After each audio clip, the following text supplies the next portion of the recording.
ओम परब्रह्मणे नमः।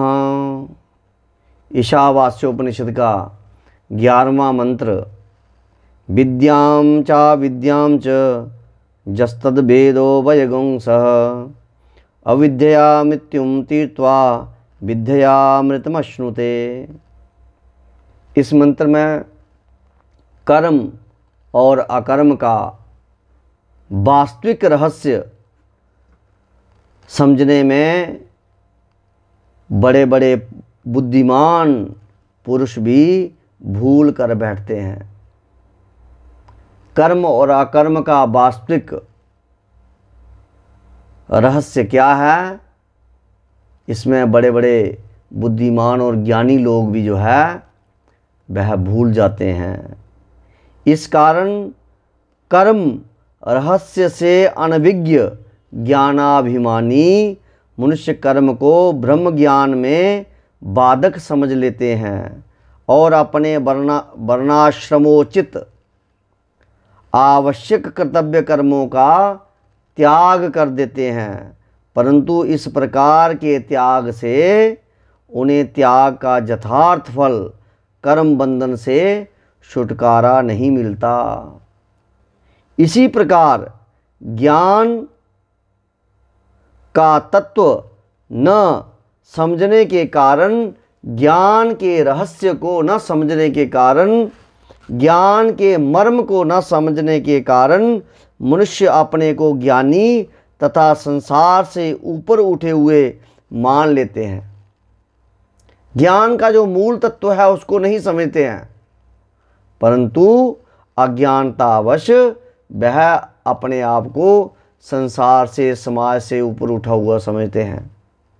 अतः वे जा तो अनेकों पुण्य पाप से अलिप्त मानकर मनमाने कर्माचरण में प्रवृत्त हो जाते हैं, या कर्मों को भार रूप समझकर उन्हें छोड़ देते हैं और आलस्य, निद्रा तथा प्रमाद में अपने दुर्लभ मानव जीवन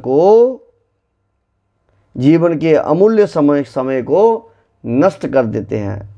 इन दोनों प्रकार के अनर्थों से बचने का एकमात्र उपाय क्या है? कर्म और ज्ञान के रहस्य को साथ साथ समझकर, कर्म और ज्ञान के रहस्य को साथ साथ समझ करके उनका यथायोग्य अनुष्ठान करना। इसीलिए इस मंत्र में यह कहा गया है कि जो मनुष्य इन दोनों कर्म को भी और ज्ञान दोनों के तत्व को एक ही साथ भली भांति समझ लेता है, वह अपने वर्णाश्रम और परिस्थिति के अनुरूप शास्त्र विहित कर्मों का स्वरूपतः त्याग नहीं करता। वह शास्त्र विहित कर्मों का त्याग नहीं करता, बल्कि उनमें कर्तापन के अभिमान से तथा राग, द्वेष और फल कामना से रहित होकर, राग, द्वेष और फल कामना से रहित होकर कोई भी कार्य करते हुए किसी भी प्रकार की फल की कामना नहीं करनी। फल ईश्वर के ऊपर छोड़ देना। कर्मण्येवाधिकारास्ते मा फलेषु कदाचन। फल की इच्छा ना करते हुए समस्त कार्य ईश्वर के प्रति समर्पित करते हुए उनका यथायोग्य आचरण करता है।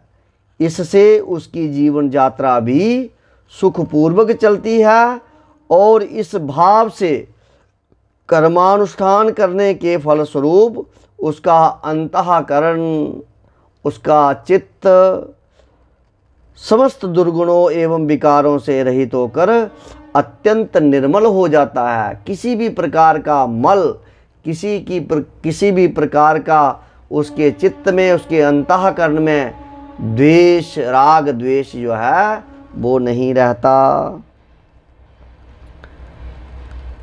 और भगवत कृपा से वह मृत्युमय संसार से सहज ही और ईश्वर की कृपा से, भगवान की कृपा से, परमात्मा की कृपा से वह मृत्युमय भव सागर से शीघ्र ही सहज ही तर जाता है।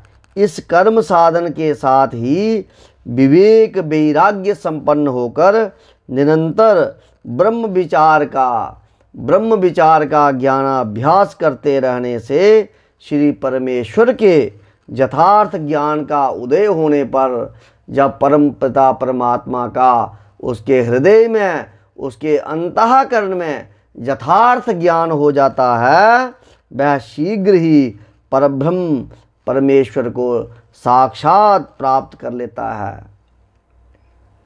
तो उसके हृदय के जितने भी जो संशय है, विद्यते हृदय ग्रंथि सिद्ध्यन्ते सर्व संशया, तो हर उसके समस्त संशय जो हैं वो नष्ट हो जाते हैं और वो परब्रह्म परमात्मा को, उस परमेश्वर को सहज ही प्राप्त कर लेता है। उसका अंतःकरण में, उसके मन में किसी भी प्रकार का मल जो है, राग द्वेष किसी भी प्रकार का नहीं रहता। वह समस्त कार्य जो है भगवत के प्रति अर्पित करता है। उसके समस्त कार्य भगवत कृपा से संपन्न होते हैं।